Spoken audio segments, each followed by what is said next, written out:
ça fait tellement longtemps au Sénégal qu'on a des problèmes d'inondation, mais surtout ces 15 dernières années on a remarqué que chaque année bu ñëw rek dafa melni inondation yi dafa gëna graaw. Lolu lu tax mu am il y a beaucoup de problématiques, mais amna ci yo xamanteni rapidement mën naa ko wax ci sama xalaat problème bu ñu am bi c'est un problème de suivi de l'habitat et de l'aménagement du territoire par rapport à la démographie. Qu'est-ce que cela signifie?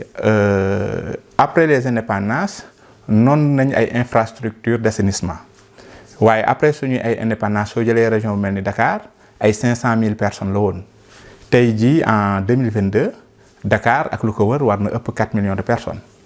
Donc su fekkee ni amoon nañ ay réseaux d'assainissement pour 500 000 personnes après les indépendances, tey jii ñu am 4 millions de personnes te réseau yooyu ça n'a pas été reconstruit, continuer à le refaire pour que mu méngoo 4 millions de personnes yooyu day am problème bien sûr.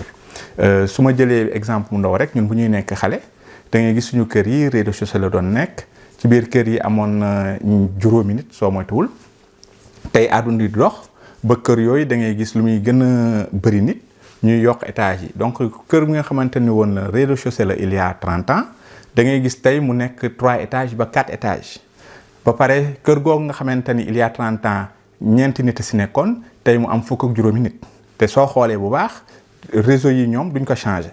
Donc ce qui signifie que réseau yi nga xamante ni ça a été fait pour une maison avec un rez-de-chaussée avec 4 personnes tey même réseau yi war supporter kër boo xamante ni 4 étages la ak fukk ak juróomi nit xam nga ni loolu c'est un problème loolu xel a koy mottali.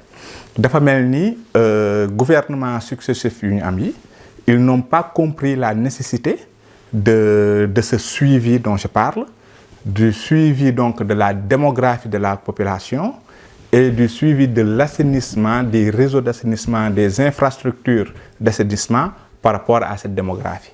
À mon avis, foofu le problème bi gën a jóge. Solution yi moom am na ndaxte alhamdulilah rabbil alamin ñun ay nit lañ te yàlla problème bu mu ñu teg rek mun may nañu xel boo xamante ni mun nañ indi lu koy saafaraal.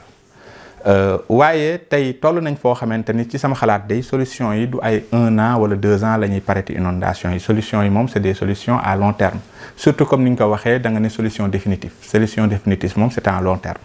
Mais ça ne signifie pas non plus que il faut attendre 40 ans pour inondation yi dem. Solution à long terme yi c'est des phases koy phasé. Première phase yi c'est les phases d'urgence mooy li ngeen di dégg en ce moment nit yi dañuy inondé nga jël par exemple ay plan def ko comme plan Orsec ak yooyu indi ay pompe ak yooyu parce que nit yi ils sont bloqués, il y a de gros problèmes, seen kër yi inondé, seen boutique yi inondé, seen place liggéeykaay ak yooyu inondé duñu mun dem fenn. Donc là c'est urgent, il faut amener des solutions pour dégager ndox bi.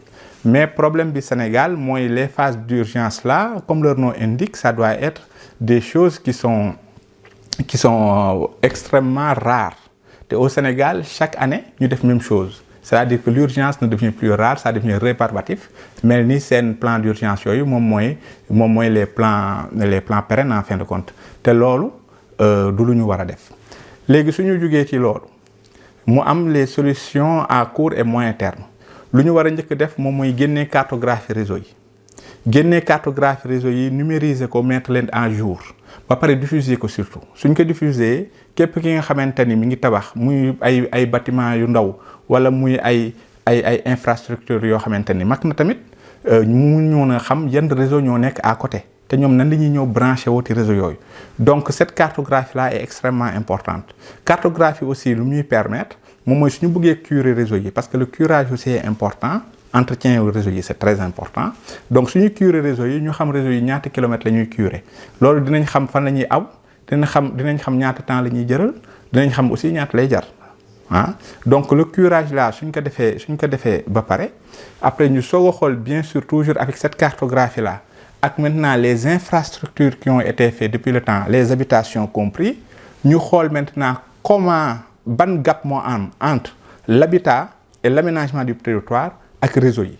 Gap boobu suñ ko gisee mu permettre ñu après lu fekkee ni dafa am ay réseau yoo xamante ni doyul ñu mottali ko yi nga xamante ni doy na ñu bàyyi leen ba pare nag di ko entretenir après mu des maintenant la solution à long terme. La solution à long terme moom c'est autour des normalisations ñu normaliser nu ñuy liggéeyee par rapport ak ñun suñu aada, c'est-à-dire que nous il faut qu'on ait des normes qui sont liées à notre culture ba nga xamante ni même maçon bi soo ko joxee normes yi moom dina mën a comprendre lu tax mu def ko. C'est important nit yuy tabax yooyu xam importance su nan la réseau yi nekkee loo xamante ni c'est important. Loolu c'est primordial, donc il faut normaliser par rapport à notre culture. waaye nag loolu yëpp ma wax day fekk ñu am ay gouvernement yoo xamante ni xam nañ ni c'est important ba pare bëgg nañ def li nga xamante ni moo war. waaye su fekkee ni ñun ñi ingénieurs yeeg techniciens yooyu ñu ngi wax ñun mun nañ wax lu ñu neex, mun nañ xalaat lu ñu neex, teg lépp lu baax, waaye su fekkee ne amul gouvernement bu ko topp, ça sert à rien malheureusement.